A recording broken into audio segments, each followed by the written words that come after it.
There is a photograph that exists right now, confirmed independently by Reuters, Channel 12, Axios, and Euronews, that Benjamin Netanyahu has already seen with his own eyes. It shows a body retrieved from rubble in central Tehran on the afternoon of Saturday, February 28, 2026. The body of Ayatollah Ali Khamenei, 86 years old, supreme leader of Iran since 1989, pulled from the ruins of his fortified compound by rescue teams who worked through concrete and rebar while Israeli aircraft continued striking targets across 24 provinces overhead. The photograph was not described to Netanyahu over a secure phone line, but physically shown to him after being extracted from the site that American and Israeli aircraft destroyed in the first wave of Operation Epic Fury at 2:30 a.m. Eastern Time. The man in that photograph spent decades preparing for exactly this kind of attack, by moving blindfolded to unknown locations for security briefings, by building 4 separate layers of succession specifically designed to survive a decapitation strike, by cultivating a security apparatus so layered that every intelligence assessment published in the last decade concluded he could not be found, because he never stayed in one place long enough for a targeting cycle to close. Yet despite all of those precautions, he was found in the rubble of his own compound, alongside bodyguards who died protecting him, alongside his daughter, his son-in-law, his daughter-in-law, and his grandchild, all of whom were confirmed dead by Iranian state media early Sunday morning, when the government simultaneously declared 40 days of mourning and 7 days of public holiday. Trump told NBC News in a phone interview that a large number of Iranian leaders had also been killed, specifying that he did not mean 2 people, while the IDF confirmed that 3 separate gatherings of senior officials had been struck simultaneously at locations where Israeli military intelligence had identified their presence in real time. Among the dead were Ali Shamkhani, the Supreme Leader's senior advisor, who served as the operational bridge between Khamenei's political authority and the IRGC, alongside IRGC Commander Mohammad Pakpour, Defense Minister Aziz Nasirzadeh, Chief of Staff Abdulrahim Mousavi, Intelligence Directorate Head Salah Assadi, Military Bureau Head Mohammad Shirazi, and Organization of Defensive Innovation Head Hossein Jabal Amelian.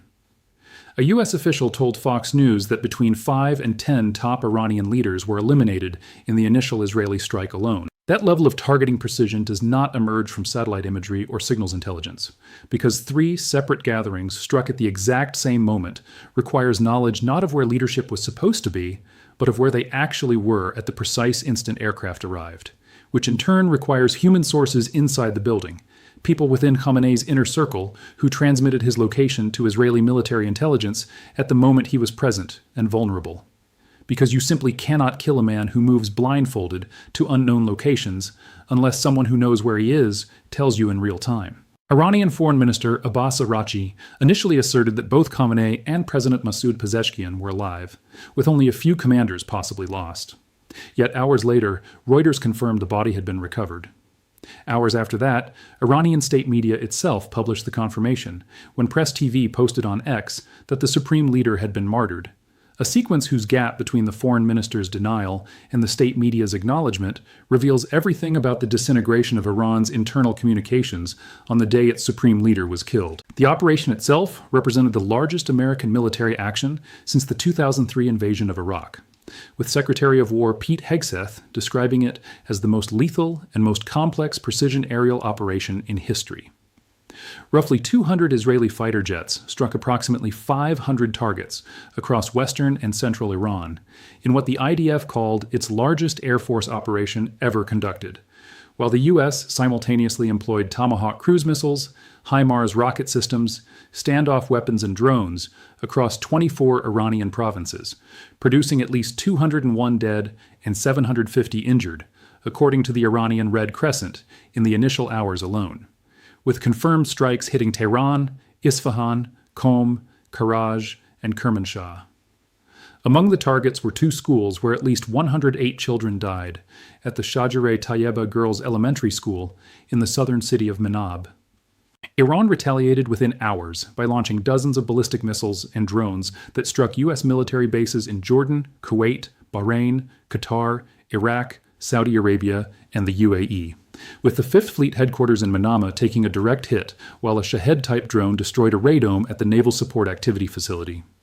Qatar's early warning radar was eliminated, and a U.S. base runway in Kuwait sustained damage, as Iranian missiles also targeted civilian airports in Kuwait and the UAE, alongside British military facilities in Cyprus, even as the IRGC announced its operations would continue relentlessly, while the Houthis simultaneously resumed attacks in the Red Sea, though CENTCOM reported no American casualties as of Saturday evening. Then something happened in the streets of Tehran that no state media outlet managed to suppress, and that no military planner on either side had anticipated as the day's most politically consequential event. Witnesses reported loud cheers echoing across parts of the capital as residents went to their windows to applaud and play celebratory music after reports of Khamenei's death spread through the city, with the celebrations beginning shortly after 11 p.m. local time, meaning that in the capital of the Islamic Republic, on the very night that America and Israel killed the supreme leader, Iranians opened their windows and cheered. That sound, echoing through a city that has lived under theocratic rule since 1979, that has watched its currency collapse to 1,700,000th of a dollar, that has buried protest after protest under security forces who killed thousands on Khamenei's direct orders, carries more political consequence than any missile fired today, because it answers the question this entire crisis was always fundamentally about.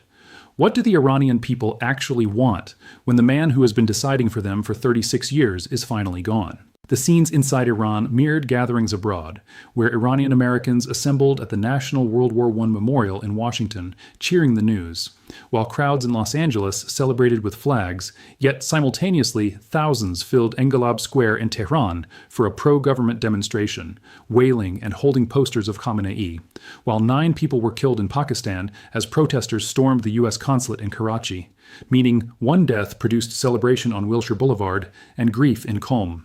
Joy on the rooftops of North Tehran, and rage in the seminaries of Mashhad. Shamkhani, Pakpur, and Nazirzadeh, the 3 men who formed the operational triangle connecting Khamenei's political authority to Iran's military execution capability. Shamkhani, Pakpur, and Nazirzadeh are all gone, leaving what remains of the 4-layer succession structure operating from its 2nd and 3rd tiers, where clerics and officials had been positioned underground specifically for survival, but now find themselves directing a country without the coordinating authority that was supposed to guide them.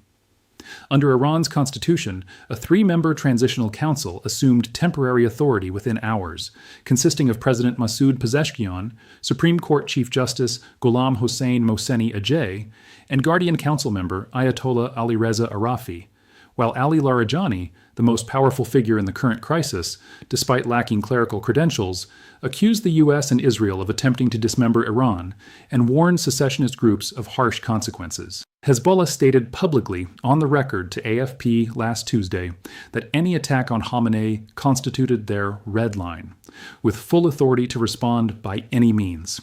A threshold that has now been crossed, though whether that declaration translates from doctrine to action or dissolves in the confusion of a leadership structure that lost its entire top tier simultaneously depends on a single variable: whether the chain of command connecting Tehran to Beirut still functions when the Tehran end of that chain is rubble. The IRGC's surviving naval command has already activated the economic weapon Iran reserved throughout the June 2025 war by closing the Strait of Hormuz, with ships attempting to transit the corridor carrying 20% of the world's oil being told by what remains of the IRGC that passage is not allowed. That order, issued hours after Khamenei's death by a command structure described as in disarray, is either the pre-delegated automatic response that Iran's military doctrine programmed into its forces, regardless of who remains alive, or it represents one of the last coherent operational decisions made by a structure that is rapidly losing its ability to coordinate. Either interpretation is catastrophic, because if it is automatic, then no political authority exists to reverse it, while if it is deliberate, then Iran's retaliatory capability remains more intact than American planners hoped. Trump's interview with ABC News tonight contained the most revealing sentence any American president has spoken since the bombs fell this morning. Asked about who could take over in Tehran, he said he did not know, but that at some point they would be calling him to ask who he would like,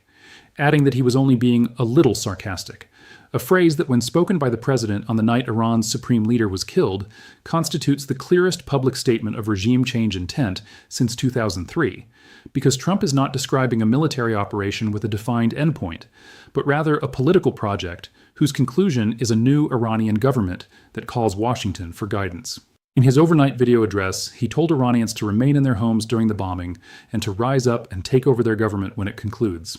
while Reza Pahlavi, the exiled son of the last Shah, simultaneously called for Iranians to take to the streets and urged security forces to join the nation and help ensure a stable transition, warning they would otherwise sink with Khamenei's crumbling regime. Pahlavi is speaking tonight to a country whose supreme leader just died.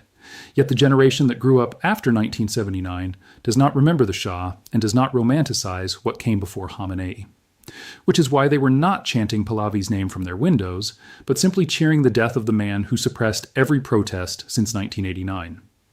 What those cheers mean for the succession question is the most consequential unknown in the world right now, because whether that openness produces the transition Pahlavi is calling for, the military consolidation the surviving IRGC may attempt, or a third outcome no analyst has modeled, depends on whether junior commanders who watch their entire top tier get eliminated, and who can hear the cheering from Tehran's rooftops, decide that continuing to fight is less survivable than allowing the political opening that Trump and Netanyahu have spent months trying to create through this operation. Khamenei ruled for 36 years by ensuring that no individual could challenge his authority, while Reuters estimated his personal holdings at $95 billion, and more than half of Iran's population was classified as malnourished by a government ministry report. Bloomberg reported his son Mojtaba owned more than $100 million in luxury properties abroad, while the IRGC under Khamenei's direction controlled roughly 30% of the national economy. He spent 36 years concentrating every lever of power in a single office, whose compound is now rubble, whose photograph has been shown to Netanyahu, whose Strait of Hormuz is closed, whose oil markets open in hours, and whose people are standing at their windows tonight, cheering, because the man who decided everything about their lives for 36 years is gone.